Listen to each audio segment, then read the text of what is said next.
감사합니다. 오늘 말씀의 제목 함께 따라 하실까요? 묶인 우리를 위해 오신 예수님. 오늘은 이번 대림절 기간 동안 함께 나누고자 하는 누가복음 4장의 본문 말씀과 더불어 요한복음 5장의 이 말씀을 통하여 예수님께서 이 땅에 오신 그 이유와 의미를 함께 생각해 보려고 합니다.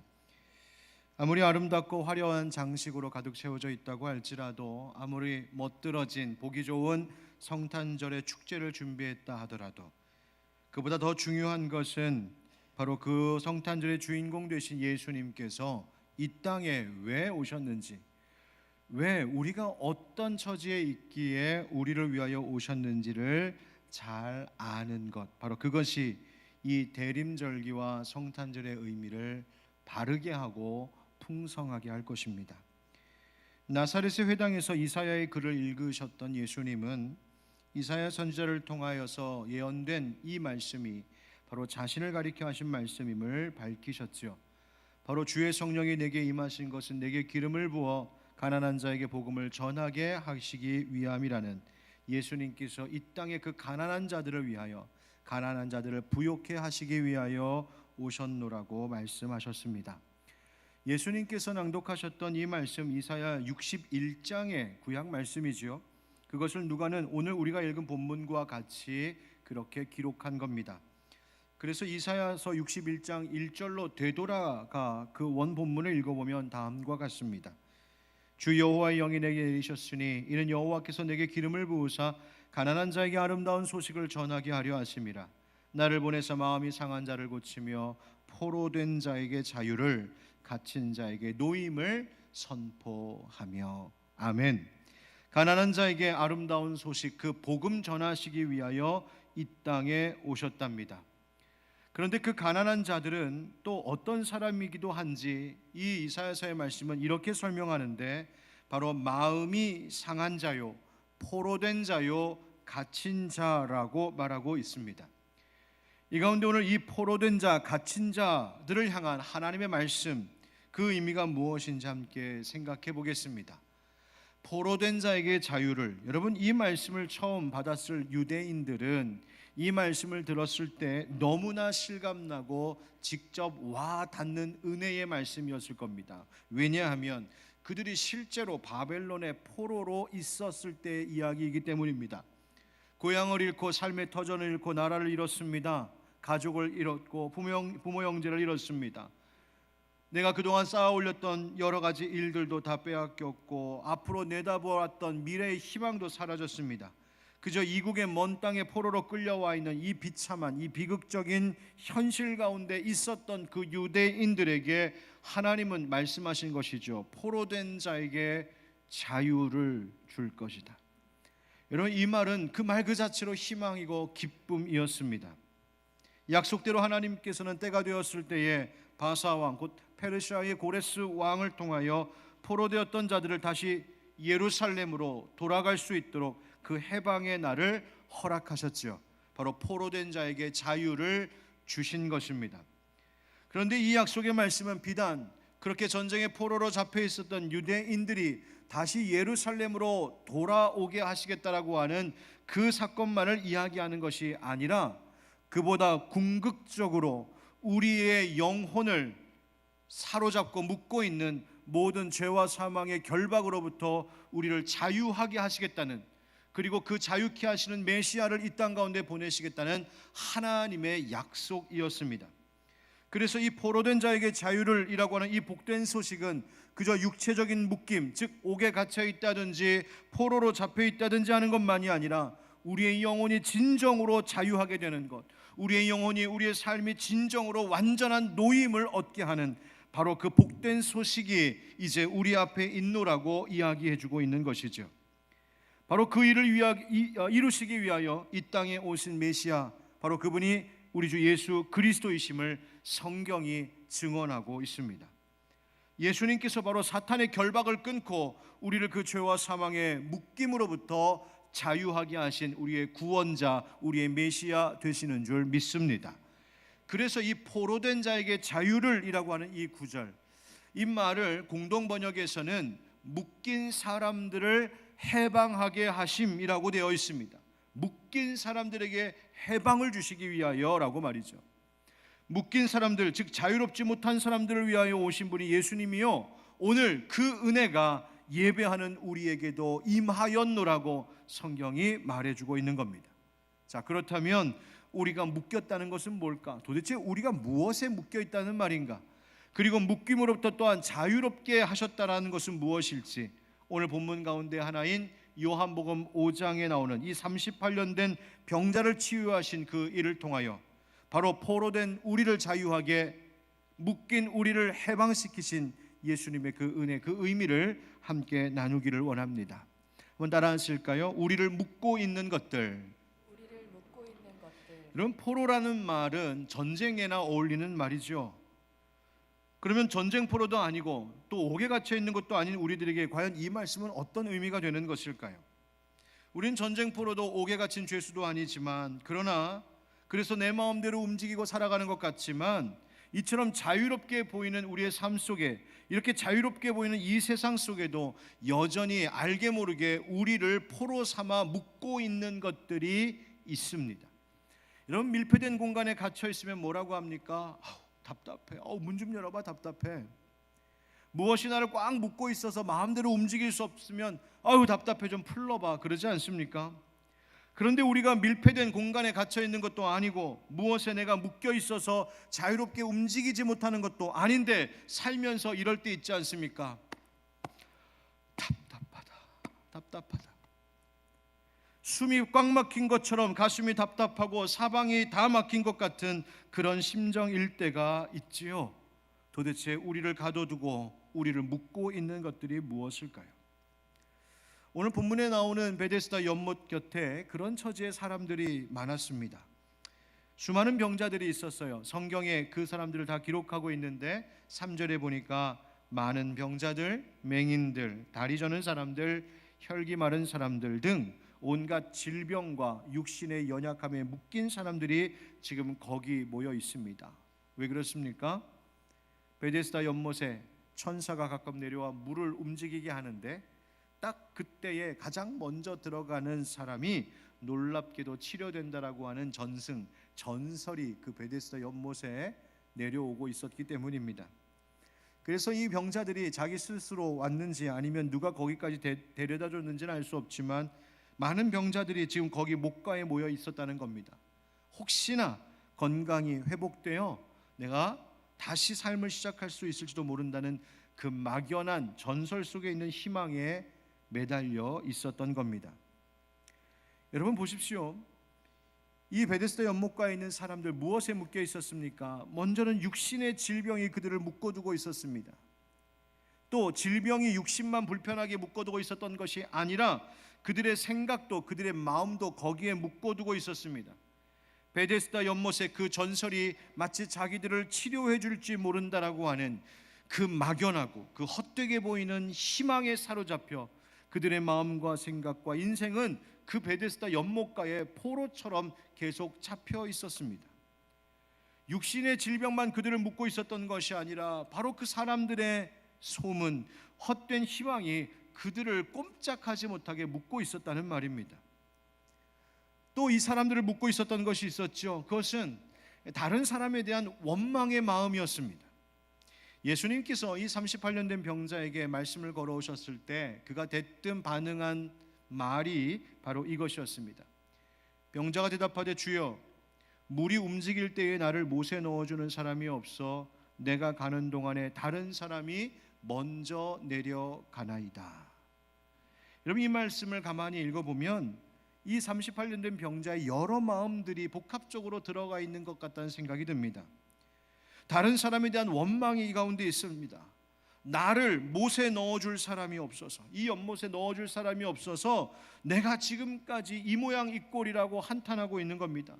내가 들어가기도 전에 다른 사람들이 먼저 들어가니 내가 나을 길이 없다고 한탄하고 있습니다.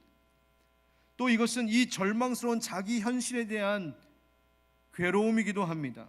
내 인생이 왜 이런지 모르겠다고, 이거 보라고 나는 어쩔 수 없다고, 나는 이 모양 이 꼴로 살 수밖에 없는 인생이라고. 여러분, 그러니 이 베데스다 연못 곁에 와서 그곳을 떠나지 못하고 있는 이 병자가 어쩌면 거기서 나을 것이라는 기대감 때문에 있기보다는 이제는 38년이나 지나 이젠 더 이상 희망도 소망도 기대할 것이 없으니 또 달리 다른 곳 갈 곳도 없어 그냥 여기에 묶여 살고 있는 것 같이 보입니다. 그만큼 삶에 대하여 희망과 기대감을 갖기보다는 이 절망과 포기가 더 커 보이는 바로 이 인생입니다. 뿐만 아니라 이 사람을 묶고 있는 더 근본적인 것 또 하나가 있습니다.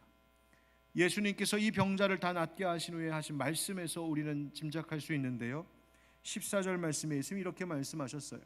그 후에 예수께서 성전에서 그 사람을 만나 이르시되 보라 네가 나았으니 더 심한 것이 생기지 않게 다시는 죄를 범하지 말라 하시니. 아멘. 뭐 하지 말라고요?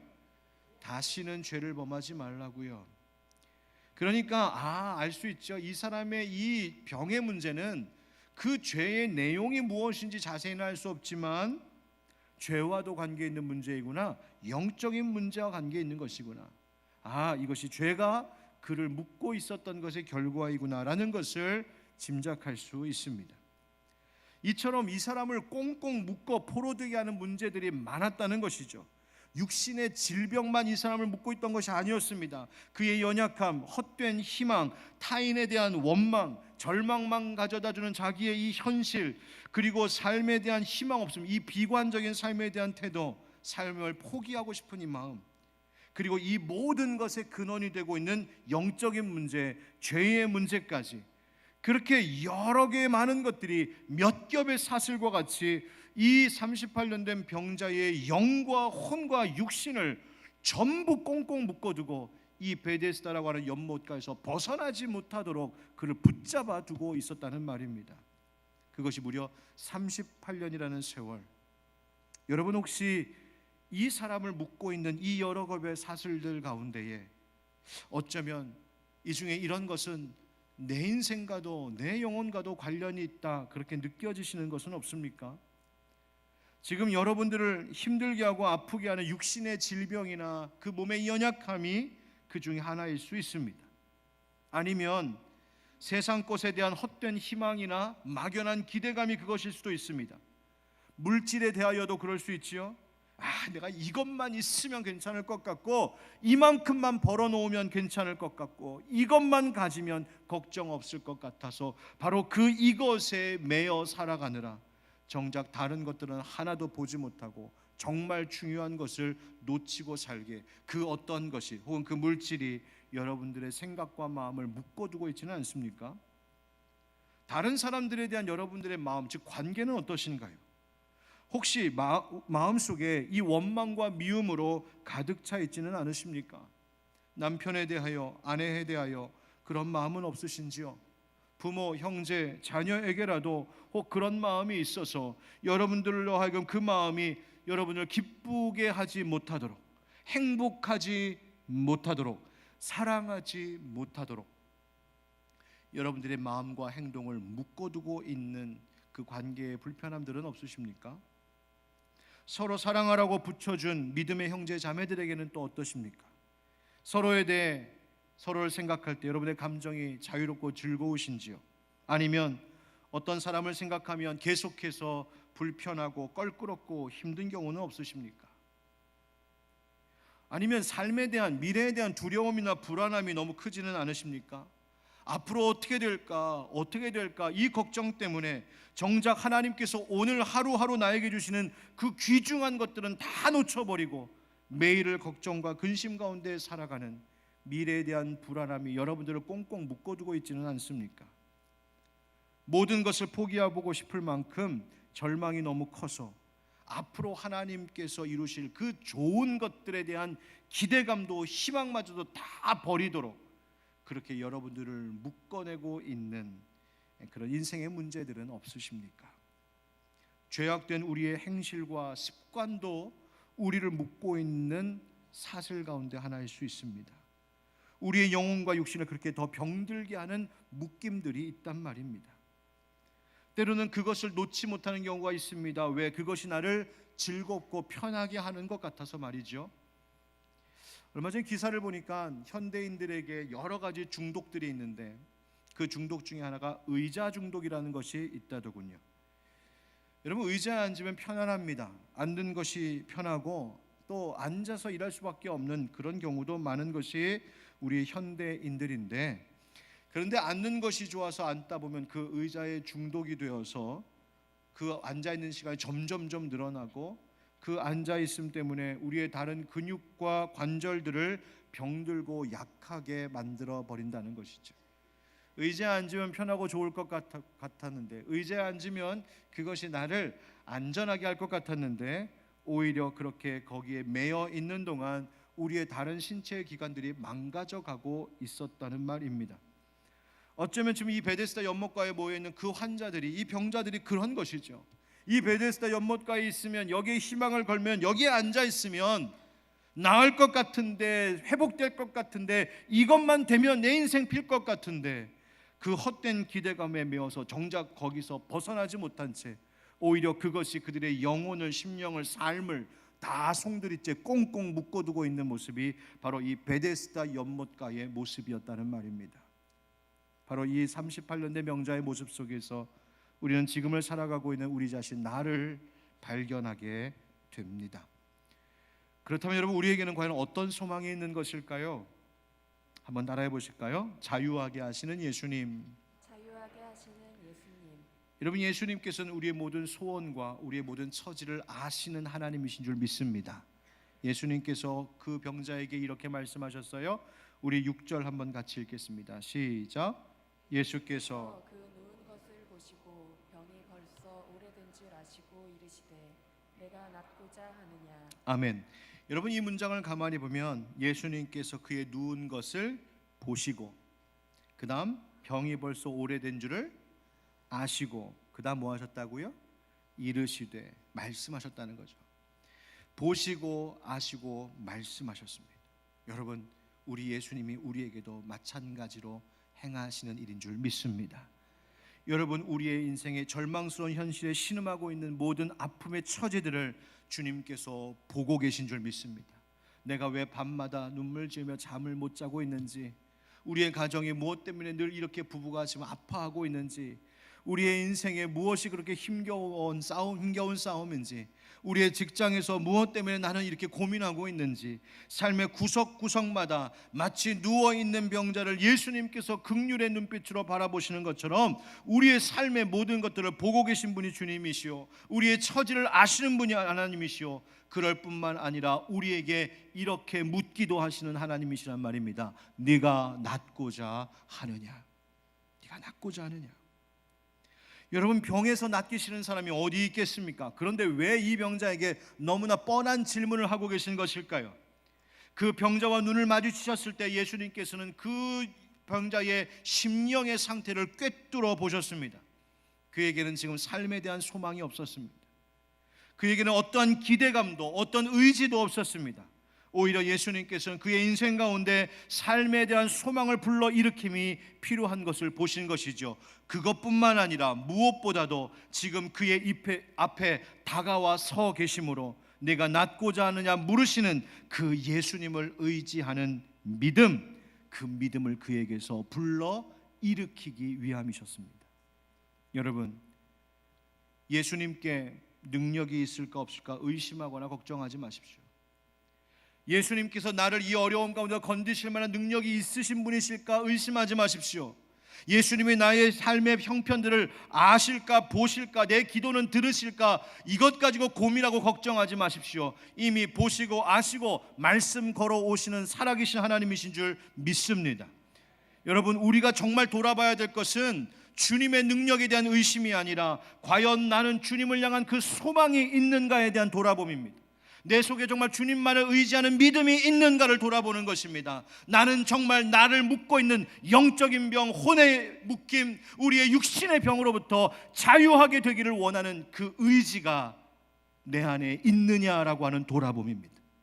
여러분, 오늘도 이 시간 예배하는 우리 각자의 앞에 우뚝 서셔서 보시고 아시고 네가 낫고자 하느냐 묻고 말씀 걸어오시는 바로 예수님이 내 하나님이심을 믿음으로 고백하는 저와 여러분 되길 주의 이름으로 축원드립니다. 여러분, 예수님은 언제나 변하지 않고 우리를 향해 손 내미시는 분이십니다. 문제는 주님이 내미시는 손 내가 믿음으로 붙잡지 않는 겁니다.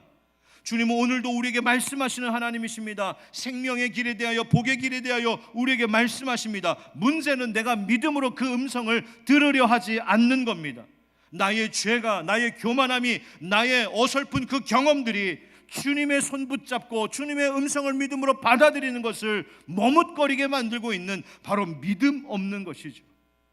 여러분, 나에게 방법이 있다고 고집하는 한, 나에게 살 길이 있다고 주장하는 한 예수님께서 네가 낫고자 하느냐 물으시는 그 음성은 우리에게 들려오질 않습니다. 오히려 하나님, 나는 연약합니다. 난 병자입니다. 나에겐 길이 없습니다. 나에게는 방법 없습니다. 하나님 앞에 그거 고백할 때 우리의 모든 방법을 다루시는 우리 주 예수 그리스도께서 비로소 보이기 시작하고 그 주님의 음성이 우리 가운데 들려올 줄 믿습니다. 여러분, 예수님께서 한마디 말씀으로 이 38년 된 명자를 고치시죠. 오늘 이 말씀을 우리 믿음으로 함께 받으며 읽읍시다. 8절 9절 다 같이 시작. 예수께서 이르시되 일어나 네 자리를 들고 걸어가라 하시니 그 사람이 곧 나아서 자리를 들고 걸어가니라. 아멘. 여러분, 이 치유의 역사가 우리의 삶에도 있기를 축복합니다. 여러분, 그런데 이 예수님께서 하신 말씀, 일어나 네 자리를 들고 걸어가라, 이 말씀하실 때 만약 혹 누가 그 옆에 우연히 지나가다가 들었다면 피식 웃고 갈 만한 이야기입니다. 왜요? 인생들의 이성과 상식과 가능성을 초월하는 말씀이기 때문입니다. 말도 안 된다 했을 겁니다. 그러나 여러분, 이 이성과 상식과 가능성을 뛰어넘어 모든 우리의 불가능을 뛰어넘는 하나님의 말씀, 그것을 믿음으로 순종할 때 거기에 치료의 역사, 회복의 역사, 자유 주시는 역사가 일어난다는 사실을, 그 확실한 믿음을 갖는 우리 되기를 간절히 바랍니다. 월드컵 이야기를 안 할 수가 없습니다. 제가 월드컵 여러분 다 보셨죠? 저도 막 졸다가 나중에 놀래갖고 기뻐했던 그 밤이었는데요. 여러분, 이 아침에 승리하고 나서 그 아침에 선수들의 인터뷰를 좀 찾아 들어봤습니다. 근데 교회에서 들리던 말이 많이 나오더라고요. 저희는 믿었습니다. 확신했습니다. 믿음과 확신으로 했습니다. 끝까지 싸웠습니다. 예배 드리는데 많이 들리던 말이더라고요. 그런데 그 중에 손흥민 선수의 인터뷰가 제 기억에 남습니다. 여러분, 역전골 기억하시죠? 손흥민 선수가 볼을 딱 받아서 하프라인을 넘어 긴 거리를 쫙 드리블하면서 달려갑니다. 그때를 떠올리는 거예요. 막 달려갔는데 순식간에 포르투갈 수비들이 한 7명 정도가 샥 감싸더라고요. 손흥민이 인기가 대단한 거예요. 혼자 뛰는데 7명이 죄다 몰렸으니. 근데 그때의 순간을 손흥민이 이제 떠올리면서 인터뷰를 하기를, 슛을 쏘든지 패스를 해야 되는데 길이 보이지 않더랍니다. 그렇죠? 사방에 7명이 지금 둘러쌌는데 어디에 길이 보이겠어요? 그래서 순간 머뭇머뭇거리고 있는데 딱 한 길 보이더랍니다. 딱 한 길. 그래서 정말 믿음으로 그 한 길로 패스를 딱 했는데 마침 그 자리에 황희찬 선수가 달려오고 있었고 그 선수의 발에 딱 맞아 역전골이 들어갔다는 거 아니에요. 대한민국 안 할 수가 없잖아요. 여러분, 딱 보였던 그 한 가지 길. 여러분, 우리의 인생에도 마치 7명, 8명의 수비수에 둘러싸인 것처럼 인생에 아무런 길이 보이지 않는 순간들이 있습니다. 나에게는 방법이 없습니다. 나을 길이 없습니다. 소망이 없습니다. 그러나 여러분, 사방에 막혀 있어도 단 한 가지 보이게 하시는 길 있는 줄 믿습니다. 바로 우리 주 예수 그리스도이십니다. 여러분, 그분에게 믿음의 패스를 하십시오. 인생의 문제 쥐고 계시지 마시고 그 보이는 한 길을 향하여서 여러분 인생의 볼을 던지십시오. 예수님의 발에 맞아 인생 역전의 골이 있을 줄 믿습니다. 여러분, 바로 이것이 믿음입니다. 예수님께서 모든 묶임으로부터 우리를 자유하게 하셨습니다. 요한복음 8장 36절 말씀에 그러므로 아들이 너희를 자유롭게 하면 너희가 참으로 자유로우리라. 아멘. 우리 주 예수님, 하나님의 아들이 우리를 자유롭게 하시면 우리가 자유롭게 된답니다. 여러분, 예수님은 우리 육신의 묶임만이 아니라 영적 묶임으로부터 우리를 자유하게 하시는 분이십니다. 예수님만 그렇게 하실 수 있습니다. 예수님의 십자가 죽으심으로 인하여 우리의 죄의 문제로부터 우리를 자유하게 하셨습니다. 예수님의 부활하심으로 우리를 사망 권세로부터 자유롭게 하셨습니다. 예수님의 말씀이 우리의 모든 병든 마음을 고치시는 능력이 되었고, 예수님의 말씀이 우리의 굶주린 심령을 먹이시는 생명의 양식이 되어 우리로 하여금 모든 병듦과 배고픔으로부터 자유함을 얻게 하셨습니다. 그분이 바로 예수님이십니다. 그 일을 이루시기 위하여 이 땅에 오셨고, 그 예수님을 나의 주인으로 고백하며 사는 이들이 바로 우리 그리스도인들인 줄 믿습니다. 이제 그렇다면 우리에게 주신 그 자유로 어떻게 살아가야 될까요? 한번 따라합시다. 우리에게 주신 자유로. 예, 이 자유로는 저 한강에 있는 자유로가 아닙니다. 우리에게 주신 그 자유를 어떻게 사용해야 되느냐. 여러분, 오늘 성경에 보면은, 오늘 본문 그 뒤에 이어진 15절부터의 말씀을 보면, 이 병든 자만, 이 38년 된 병자만 묶여 있었던 것이 아니라 또 다른 묶임에 있었던 사람들이 있었음을 알 수 있습니다. 15절 말씀에 그 사람이 유대인들에게 가서 자기를 고친 이는 예수라 하니라. 그러므로 안식일에 이러한 일을 행하신다 하여 유대인들이 예수를 박해하게 된지라. 예수께서 그들에게 이르시되 내 아버지께서 이제까지 일하시니 나도 일한다 하시매, 유대인들이 이로 말미암아 더욱 예수를 죽이고자 하니 이는 안식일을 범할 뿐만 아니라 하나님을 자기의 친아버지라 하여 자기를 하나님과 동등으로 삼으심이로라. 아멘. 여러분, 이 말씀이 뭡니까? 이 병든 자가 나와서 유대인들에게 예수가 나를 고쳤다고 했는데 마침 그날이 안식일이었던 거예요. 아니, 안식일에 웬 병든 자를 고치냐? 유대인들이 예수를 박해하자 예수님 뭐라고 하셨냐면, 내 아버지께서 오늘도 일하시는데 나도 일한지. 당연한 말씀을 하셨어요. 그랬더니 이것이 바로 유대인들로 하여금 예수님을 비난하고 비판하고 잡아 죽이려고 하는 이유가 되어버렸습니다. 네가 하나님의 아들이라고? 신성모독죄야. 여러분, 이 유대인들 하나님께서 특별히 택하여서 하나님의 백성 삼으신 거룩한 백성들이었어요.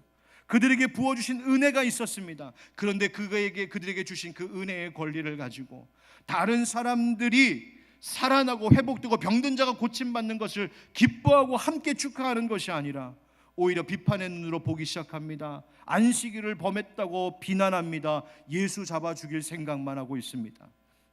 이 유대인들은 참으로 자유로운 것 같지만, 사지육신이 멀쩡하여서 자유롭게 돌아다니는 인생 같지만, 그들은 그들의 어리석음에, 그들의 교만함에, 그들의 죄악됨에 사로잡혀 있는, 묶여 있는 자들이었습니다. 여러분, 예레미야 34장에 보면 이런 말씀이 있죠. 그러나 너희는 이제 돌이켜 내 눈앞에 바른 일을 행하여 각기 이웃에게 자유를 선포하되 내 이름으로 일컬음을 받는 집에서 내 앞에서 계약을 맺었거늘 너희가 돌이켜 내 이름을 더럽히고 각기 놓아 그들의 마음대로 자유롭게 하였던 노비를 이끌어다가 다시 너희에게 복종시켜 너희의 노비로 삼았도다. 이게 무슨 말이냐면, 하나님의 법에 따라서 어느 집안의 노비였던, 종이었던 자들을 이제 자유케 풀어주셨는데 자기 욕심으로, 주인의 욕심과 탐욕으로 다시 노비로 끌어다가 복종시켜 묶어 속박시켰다는 말입니다. 즉, 자기에게 있는 주인의 자유로 자유케 된 일을 오히려 더 묶어내는, 속박시킨 일이 벌어졌던 거예요. 그러자 하나님 뭐라고 하십니까? 17절에 그러므로 여호와께서 이와 같이 말씀하시니라. 너희가 나에게 순종하지 아니하고 각기 형제와 이웃에게 자유를 선포한 것을 실행하지 아니하였은즉 내가 너희를 대적하여 칼과 전염병과 기근에게 자유를 주리라. 여러분, 얼마나 무서운 말씀입니까? 나에게 주신 자유를 바르게 사용하지 못하고 다른 이들을 자유케 하는 일에 그 자유를 선용하지 못하니까 하나님 뭐라 하십니까? 뭘 자유케 하시겠다고요? 칼과 전염병과 기근에게 자유를 주시겠답니다. 여러분, 지금 우리가 살고 있는 이 세상에 왜 전쟁이 그치지 않고 전염병이 창궐하고 한쪽에서는 배가 터지도록 먹으면서 한쪽에서는 굶어 죽어가는 일이 있을까요? 우리에게 주신 자유를 바르게 사용하지 않기 때문입니다. 내게 주신 자유로 다른 이들을 섬기는 것이 아니라 나를 위해서 더 채우고자 하는 탐욕 가운데 빠진 죄악 때문입니다. 그러니 오히려 칼과 전염병과 기근이 자유를 얻어 이 세상을 위협하고 있는 것이죠. 우리에게 있는 자유를 가지고 어떻게 해야 되겠습니까? 사도 바울은 갈라디아서 5장 1절 말씀에 그리스도께서 우리를 자유롭게 하려고 자유를 주셨으니 그러므로 굳건하게 서서 다시는 종의 멍에를 매지 말라 했습니다. 나 스스로 또다시 종의 속박에, 죄의 굴레에 들어가 나를 내어주지 말라는 말씀입니다. 오히려 뭐라고 하십니까? 서로 종노릇해야 한다고 하시죠. 갈라디아서 5장 13절에 형제들아 너희가 자유를 위하여 부르심을 입었으나 그러나 그 자유로 육체의 기회를 삼지 말고 오직 뭐하라고요? 사랑으로 서로 종노릇하라고요.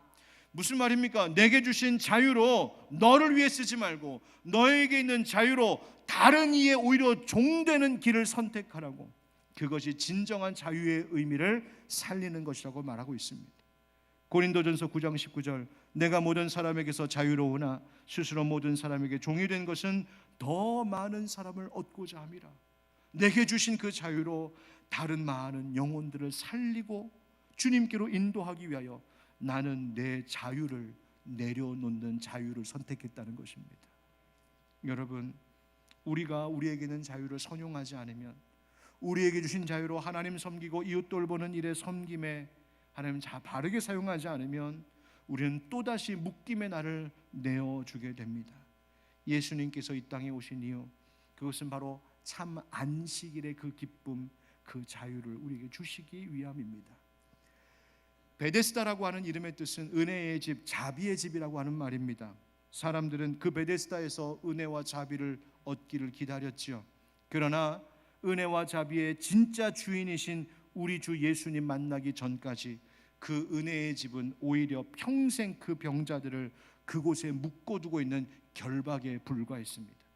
그러나 예수님 만나니, 예수님 붙드니, 예수님의 말씀 의지하니 그 베데스다가 진정한 베데스다가 될 수 있었습니다. 사랑하는 성도 여러분, 이 대림절 기간 우리의 영과 우리의 혼과 우리의 육을 혹시 묶고 있는, 그래서 자유치 못하게 하는 것이 혹시 있습니까? 아니면 내 감정이, 내 미움이 다른 사람을 지금 꼼짝하지 못하게 묶고 있지는 않습니까? 여러분, 예수 십자가의 은혜가 우리의 삶을 자유케 하신 것을 기억하고 내게 주신 자유를 잘 선용하여 내 인생도 다른 이들도 주 안에서 자유를 만끽할 수 있도록 하는 은혜의 절기, 이 대림절 보낼 수 있기를 예수님의 이름으로 축원드립니다. 우리 함께 찬양하며 주 앞에 나아갑시다. 예수의 이름으로 나는 일어서리라.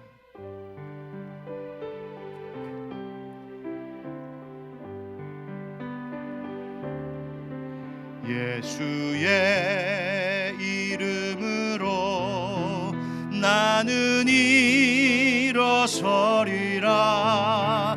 주가 주신 능력으로 나는 일어서리라. 원수가 날 향해 와도 쓰러지지 않으리. 주가 주신 능력으로, 주가 주신 능력으로, 주가 주신 능력으로 일어서리. 우리 다시 한번 예수의 이름 의지하여 찬양합니다. 예수의 이름으로 나는 일어서리라. 주가 주신 능력으로 나는 일어서리라. 원수가 날 향해 와도 쓰러지지 않으리. 주가 주신 능력으로, 주가 주신 능력으로, 주가 주신 능력으로 일어서리. 아멘. 우리 함께 기도합시다. 그렇습니다. 여러분, 우리의 삶을 묶고 있는 영적인 또 육적인 여러 가지 사실들에 혹시 괴로워하고 답답해하고 계십니까? 여러분들을 묶고 있는 그 모든 결박들을 끊으시기 위하여 이 땅에 오신 분이 바로 예수님이십니다. 그분의 십자가의 은혜가, 그분의 부활의 능력이, 그분의 약속의 말씀이, 그분의 우리를 아시고 보시고 말씀하시는 그 사랑이 우리를 묶고 있는 모든 죄와 악한 것들을 다 끊어버리고 자유케 하시는 줄 믿습니다. 믿음이 필요합니다. 우리에게 보이신 유일한 단 하나의 그 길, 바로 예수님께로 내 삶의 문제를 맡길 때 그분이 받아 그분이 그 문제를 해결하실 줄 믿습니다. 우리 그 믿음 달라고 기도합시다. 특별히 이제 우리가 성찬을 받는데 이 성찬 앞에 나아갈 때 주님 믿음으로 받게 하여 주시고 주의 몸과 주의 피를 먹고 마실 때에 우리가 예수님 자유케 하시는 그 묶임으로부터 해방시키시는 그 은혜를 누리게 하여 주시옵소서. 우리 함께 기도하며 성찬 앞으로 나아갑니다. 기도합시다. 주님, 오늘 이 시간 주님 앞에 나아가 엎드려 예배하고 또 기도합니다. 주님이여 우리 가운데 함께 하여 주옵소서.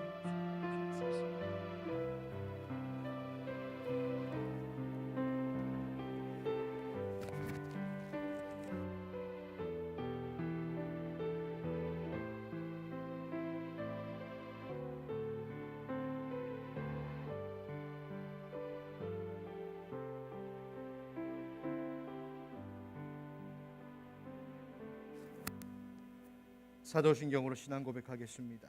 나는 전능하신 아버지 하나님 천지의 창조주를 믿습니다. 나는 그의 유일하신 아들 우리 주 예수 그리스도를 믿습니다. 그는 성령으로 잉태되어 동정녀 마리아에게서 나시고 본디오 빌라도에게 고난을 받아 십자가에 못 박혀 죽으시고 장사된 지 사흘 만에 죽은 자 가운데에서 다시 살아나셨으며 하늘에 오르시어 전능하신 아버지 하나님 우편에 앉아 계시다가 거기로부터 살아있는 자와 죽은 자를 심판하러 오십니다. 나는 성령을 믿으며 거룩한 공교회와 성도의 교제와 죄를 용서받는 것과 몸의 부활과 영생을 믿습니다. 아멘. 사랑하는 주님, 오늘 주님의 말씀으로 우리를 또 먹이시고 우리를 자유케 하신다 또 확신 주시고 이어 주님의 몸과 피를 먹고 마시는 이 성찬을 우리에게 베풀어 주시니 감사합니다. 주님 믿음으로 받겠습니다. 주여 이 떡 위에 성령님 임하셔서 주의 몸이 되게 하시고 이 잔 위에 주의 성령 임하셔서 거룩한 보혈 되게 하심으로 이것을 먹고 마시는 자들마다 우리를 결박하고 있는 모든 죄악의 사슬들, 모든 인생의 문제의 사슬들이 끊어지게 하여 주시옵시고 그로부터 자유케 하시는 은혜를 얻게 하여 주시옵소서. 주의 놀라운 은혜 베풀어 주실 줄 믿고 예수 그리스도의 이름으로 성찬기도 드리옵나이다. 아멘. 주님이 잡히시던 밤에 제자들과 유월절 식탁을 나누시던 예수님께서는 떡을 들어 하나님 앞에 감사의 기도를 드리시고 그것을 떼어 제자들에게 나누어 주시며 말씀하셨습니다. 이것은 너희를 위하여 찢기는 내 몸이니 받으라 먹으라 하셨습니다. 식후에 잔을 들어 하나님 앞에 또 감사기도 하시고 제자들에게 나누시며 말씀하십니다. 이것은 너희를 위하여 흘리는 내 피 새 언약의 피니라. 받으라 마시라. 내가 다시 오는 그날까지 이를 행하여 나를 기념하라 명령하셨습니다. 이제 그 명령을 받은 우리들이 그 말씀에 따라 주님의 몸과 주님의 피를 먹고 마실 때 성령께서 우리의 모든 것 가운데 위로 주시고 주님이 우리의 모든 묶인 것들을 끊으시는 은혜가 있을 줄 믿습니다.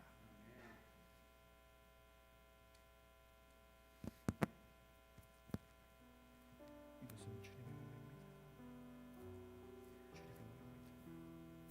주님의 몸입니다. 주님의 몸입니다. 주님의 몸입니다. 주님의 몸입니다.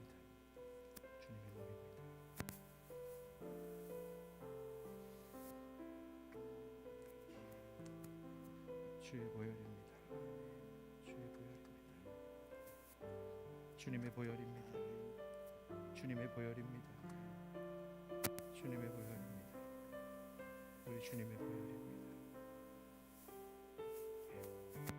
잔 받으십시오. 받으십시오.